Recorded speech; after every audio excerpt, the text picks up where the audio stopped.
Hey guys, and welcome back. Today, as I do my everyday glam makeup routine, we're going to talk about 8 things that I've learned as a 28-year-old.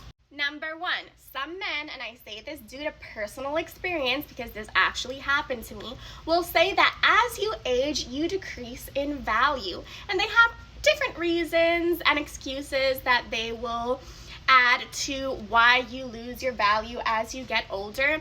I personally believe this is a manipulation tactic so that older men can feel more powerful, that they're older, feel like they have some type of control, or, kind of mental manipulation, especially with younger women. And like I say, I'm saying this out of experience because I actually used to know someone that would tell me this.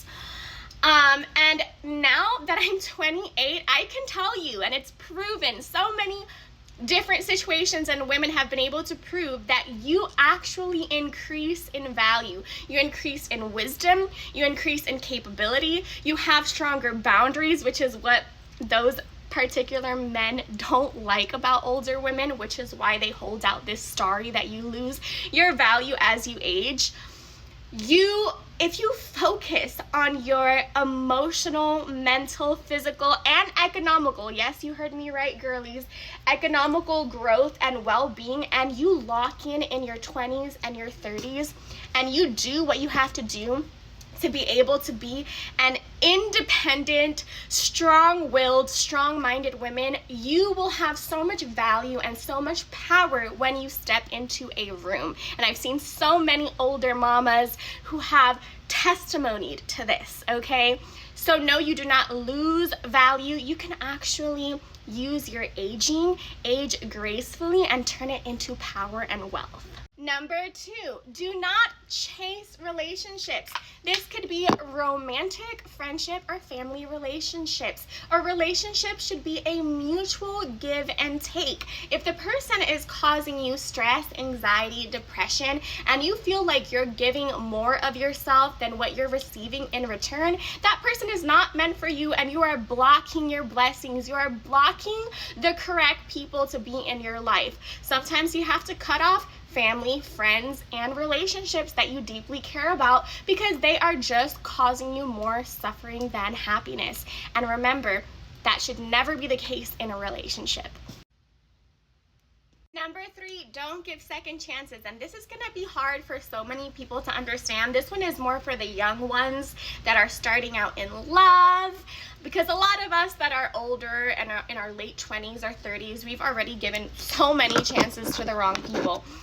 People should not have to hurt you 1, 2, 3 times to learn that that's wrong. If a person actively hurts you by lying to you, cheating on you, physically, verbally, hurting you, those are my non-negotiables. Like, literally, those are my top 3 non-negotiables. And once a person does that one time to me, I no longer give second chances. When I was younger, I was like, oh, we have to give second chances. Yes, you can forgive and heal and move on, but do not allow those people to continue in your life, because I promise you that if they verbally, physically hurt you or lie to you and cheat on you, they're gonna do it again. That's something that the person already has ingrained into them, and they're never going to change, so don't waste your time.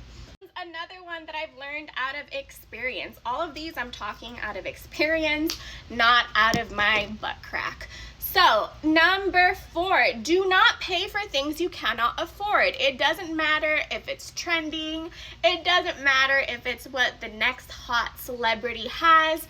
Do not pay for things you cannot afford. Save money, even if it takes you a month, 2 months, 3 months, and then get what you want, right? Or get something similar that is more budget friendly or adjust to your budget.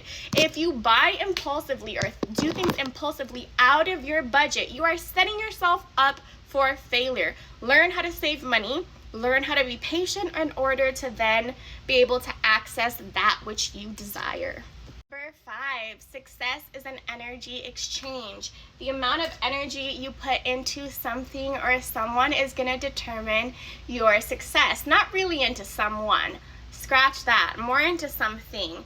I'm talking about like your goal to create a business, your goal to do content creation, to learn a class, your goal within your main profession. The more time you put into that goal will determine your outcome. If you're not putting enough time and effort, nothing is going to come out of it.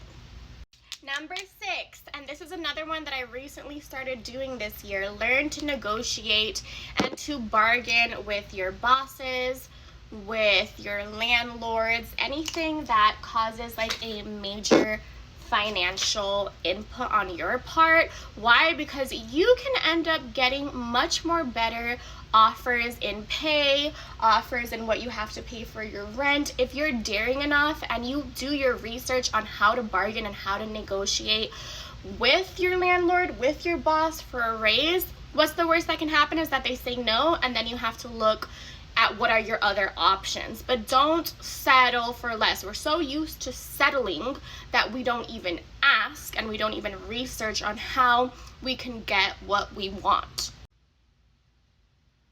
Say this with love. Let people think whatever the hell they want to think. Your life is too short to be people pleasing. It's too short and fast paced to be worrying about what people think of you. Live your life with dignity and grace and diligence, and do what makes you feel content and at peace. Just because a lot of people are doing something, following something or someone, does not mean you have to do it if it does not make you feel at peace with yourself. A lot of people are miserable and misguided, and they love taking a big hot dump on people that are confident and are just doing their own thing, living by their truth and by their light, because they're so miserable that they just want other people to be as miserable as them.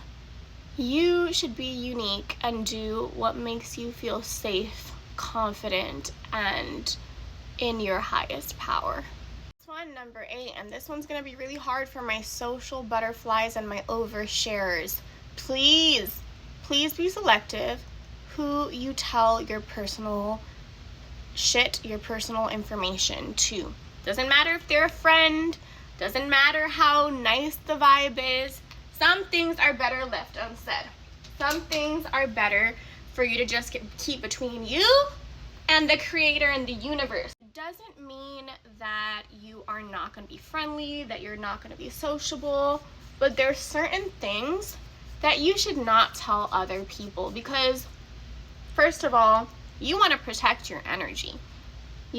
You want to protect your energy, you want to protect your manifestations.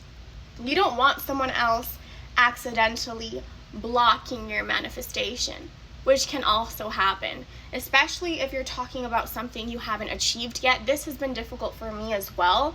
I'm talking for experience. I tend to sometimes overshare when I feel really comfortable, and I'm trying to learn how to be more private within. I'm not talking about private like if you're going through something really difficult and you need someone to hear you out, you need someone to anchor you in reality, or there's someone causing you harm, you need to find help, and that is information that you need to get out to people that will help you. But I'm talking about personal growth plans. I'm talking about businesses. I'm talking about goals. So is these two. But yeah, there's certain projects and creative ideas that you should not share with other people, because I've heard of testimonies of people that have gone as far as taking a person's creative ideas and replicating it without even crediting or involving the person that came up with the idea in their creative project. So really guard your business plans, your projects, guard it with your heart and soul, and don't share with anyone until you have products and a result. So I hope you guys have enjoyed these 8 things that I've learned as a 28-year-old. Please like and follow for more content. Bye.